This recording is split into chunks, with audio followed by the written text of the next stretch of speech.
അപ്പം പിന്നെ 4-ാം തീയതി കല്യാണം. 2200 പേരെ പരിപാടിയായിരുന്നു നാട്ടില്.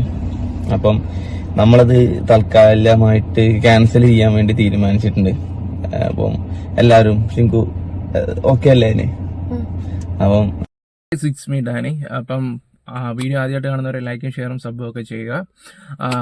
കല്യാണം അറിയാലോ, നമ്മുടെ ജീവിതത്തിൽ ഒരിക്കൽ നടക്കുന്നൊരു കാര്യമാണ്. അപ്പം ഇന്റർകാസ്റ്റ് മാരേജ് ഒക്കെ ചെയ്യുന്നവർക്കാണെങ്കിൽ അവിടെ പള്ളി വെച്ച് നടത്തണോടാ അല്ലെങ്കിൽ അമ്പലത്തിൽ വെച്ച് നടത്തണോ, ഓരോരുത്തർക്കും ഓരോ ആഗ്രഹങ്ങളൊക്കെയാണ്. പരസ്പരം അങ്ങോട്ടും ഇങ്ങോട്ടും വലിയ പ്ലാനൊക്കെ ആയിരിക്കും.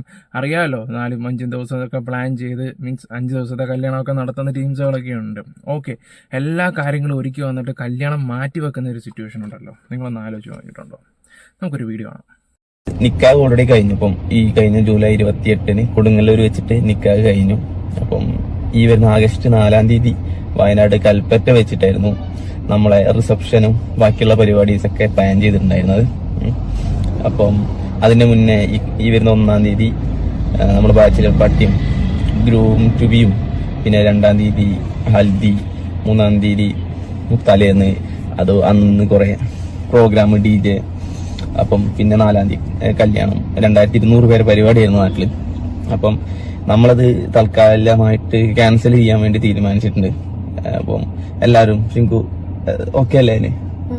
അപ്പം ഞാൻ മാത്രം എടുത്ത ഡിസിഷൻ അല്ല, മെയിൻ ഡിസിഷൻ എന്റെ തന്നെ ആയിരുന്നു. ഈ ഒരു സാഹചര്യത്തില് കല്യാണം എന്ന് പറയുന്നത് ഒരു ശരിക്കും പറഞ്ഞ ഒരു ആഘോഷമാണ്. അപ്പൊ നമ്മളവിടെ ഈ ഒരു അവസ്ഥയിൽ വെച്ചിട്ട് നമ്മൾ കല്യാണം കഴിച്ച് ആഘോഷിക്കുക എന്ന് പറയുന്നത് അതൊരു പ്രാക്ടിക്കൽ ആയിട്ടുള്ള ഒരു കാര്യമല്ല. അപ്പം കല്യാണം ഇപ്പൊ തൽക്കാലത്തേക്ക് പോസ്റ്റ്പോൺ ചെയ്യാന്നുള്ളത്, പിന്നെ കുറെ പേര് പറഞ്ഞ് ചെറിയൊരു പരിപാടിയാക്കി വെച്ചൂടെ എന്ന് പറഞ്ഞു. അത് പറ്റില്ല. നമ്മളൊരു കല്യാണം എന്ന് പറയുമ്പോൾ അതിന്റെ ഒരു കല്യാണം എന്ന് പറഞ്ഞ ഒരു ആഘോഷമാണ്. നമ്മളെ ജീവിതത്തിൽ ഒരു വട്ടം മാത്രം നടക്കുന്ന ഒരു ബ്യൂട്ടിഫുൾ മൂമെന്റ് ആണ്. അപ്പം അത് നമ്മള് ഇങ്ങനൊരു സാഹചര്യത്തിൽ വെച്ച്, അപ്പം അതായത് നമ്മളിപ്പം ഞാൻ വയനാട് കൽപ്പറ്റ, നമ്മളെ പിന്നെ മുണ്ടക്ക എന്ന് പറയുന്നത് 10-25 കിലോമീറ്റർ അപ്പുറത്താണ്. അളിയൻ മേപ്പാടിക്കാരനാണ്. അപ്പം അളിയനൊക്കെ ഒരു പങ്കെടുക്കുമ്പോൾ എല്ലാവർക്കും ഒരു സന്തോഷം വേണം.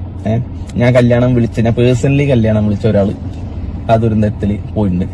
അപ്പം പിന്നെ നമ്മളെ കുടുംബത്തിൽ ആരും ഇല്ല. അപ്പം കല്യാണം വേണമെങ്കിൽ നമുക്ക് വെക്കാം, പരിപാടി നടത്താം, അതൊന്നും കുഴപ്പമില്ല. പക്ഷെ നമ്മൾ കല്യാണം വിളിച്ച ആൾക്കാര്, അവരെ ഫാമിലീസ് ഉള്ള ആൾക്കാരൊക്കെ ഈ ദുരന്തത്തിൽ മരിച്ചിട്ടൊക്കെ ഉണ്ട്. അപ്പൊ നമ്മൾ ഈ സമയത്ത് ഈ കല്യാണം വെച്ച് ആഘോഷിക്കുക, അവരെത്ര വിഷമത്തോടാണെന്നറിയോ ഈ കാര്യം സംസാരിക്കുന്നത്. അവർക്ക് വേണമെങ്കിൽ ഇത് സിമ്പിളായിട്ട് നടത്തായിരുന്നു. ഇത്രയും കാര്യങ്ങൾ ഒരുക്കങ്ങളെല്ലാം ചെയ്ത് വെച്ചിട്ട് വേണമെങ്കിൽ അവർക്ക് പോയി നടത്താമായിരുന്നു. ഇപ്പം ഇത്രയും ഈ ദുരന്തം നടന്നതിൻ്റെ അങ്ങോട്ട് 24-25 കിലോമീറ്റർ ഡിഫറൻസേ ഉള്ളായിരുന്നു അവർക്ക് വേണമെങ്കിൽ അതൊന്നും മൈൻഡ് ആക്കാതെ വേണമെങ്കിൽ അവർക്കത് നടത്താമായിരുന്നു. പക്ഷെ ഒന്ന് ആലോചിച്ച് നോക്കിയേ, അവരത് വേണ്ടാന്ന് വെക്കുകയും ചെയ്ത്, മീൻസ് അത് പിന്നീട് ഒരു സമയത്തേക്ക് ആക്കുകയും ചെയ്തു. പിന്നെ ഒരാളെ ഇൻവൈറ്റ് ചെയ്തിട്ടുണ്ടായിരുന്നു, അദ്ദേഹം ആ മണ്ണിനടിപ്പെട്ടു പോവുകയും ചെയ്തിട്ടുണ്ടായിരുന്നു. ആ ചേച്ചിയുടെ ഇരിപ്പ് കാണുമ്പോൾ തന്നെ അറിയാം നമുക്ക് അവർക്ക് എത്രമാത്രം വിഷമങ്ങളും കാര്യങ്ങളും ഉണ്ടെന്ന് ഈ ഒരു കാര്യത്തിൽ. പിന്നെ അത് മാത്രമല്ല, അവർ വേറെ കുറച്ച് കാര്യങ്ങളും പറയുന്നുണ്ട്, അതും കൂടെ ഞാനൊന്ന് വെച്ചു തരാം. 4-ാം തീയതി പരിപാടി ഇല്ല, പരിപാടിക്ക് വരണ്ട എന്ന് പറയാൻ വേണ്ടിയിട്ടാണ് ഈ വീഡിയോ ചെയ്യുന്നത്. ഇൻഷാല്ലാ എല്ലാരെയും വിളിച്ചിട്ട് എന്തായാലും നടത്തും. കാരണം നമ്മളെ ഇതിലൊരു ബ്യൂട്ടിഫുൾ ഇവന്റ് ആണ്. അപ്പം അതെന്തായാലും നമ്മൾ പിന്നീട് ഒരിക്കലും നടത്തും, ഇപ്പൊ ഒരു സാഹചര്യത്തിലല്ല.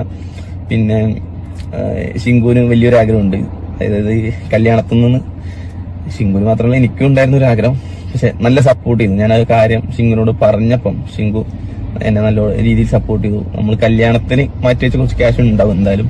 അപ്പം അതിൽ നിന്ന് കുറച്ച് എടുത്തിട്ട് നമുക്ക് ഈ ദുരിതത്തിൽ ആപത്ത് വെച്ച് ആർക്കെങ്കിലും നമ്മൾ കൊടുക്കാം. ഇപ്പോഴല്ല, ഈ ഒരു സാഹചര്യത്തിൽ നമ്മൾ അവിടെ പോയി ഇടപെട്ട് കൊടുക്കണ്ടെന്ന് പറഞ്ഞാൽ എല്ലാം ഒന്ന് ഒതുങ്ങിയതിന് ശേഷം ആർക്കാണ് അർഹതപ്പെട്ട അവർക്ക് നമുക്ക് വീട് വെച്ച് കൊടുക്കാന്ന് ഞാൻ ആദ്യം വിചാരിച്ചേ.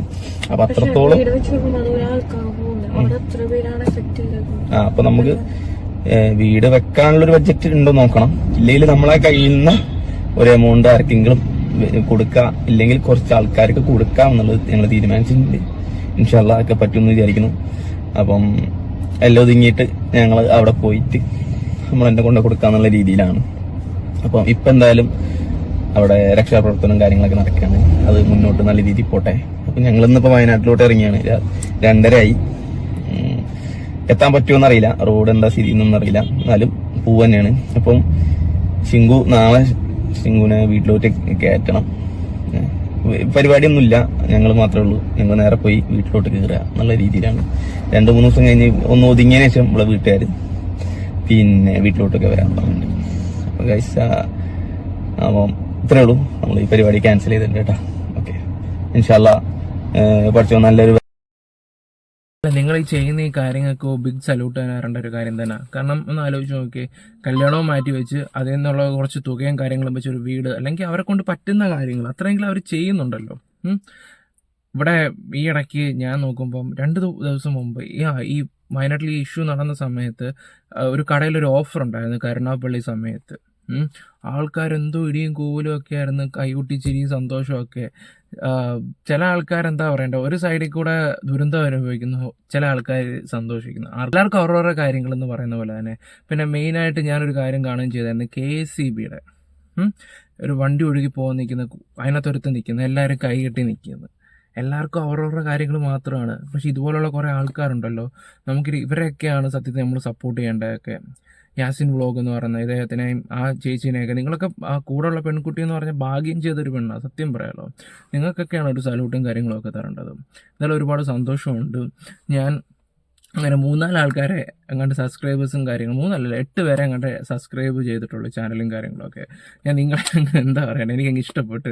ഞാൻ നിങ്ങളുടെ വീഡിയോസൊക്കെ ഇരുന്നത് കുറേ കണ്ട്. ഇന്നലെ പിന്നെ അമ്മയെ കാണിച്ചു കൊടുത്തു, അമ്മ ഇങ്ങനെ ഒരു സംഭവം ഉണ്ടായിരുന്നു, ഈ ഒരു ഇത് ഞാൻ ഇന്നലെ ഈ വീഡിയോ കണ്ട്, എനിക്ക് ചെയ്യണമെന്നുണ്ടായിരുന്നു. പിന്നെ വേറെ കുറച്ച് ലൈവിൻ്റെ ഇഷ്യൂസും കാര്യങ്ങളൊക്കെ ആയിട്ട് ചില വീഡിയോയുടെ പുറകെ അങ്ങ് പോയതാണ്. എന്നാലും ബ്രോ സെറ്റായി വാ, ലവ് യു ഓൾ. പിന്നെ നമ്മുടെ വീഡിയോസും കാര്യങ്ങളൊക്കെ ഇഷ്ടപ്പെട്ട ലൈക്ക് ഷെയർ സബും ചെയ്യുക. Bye, love you all.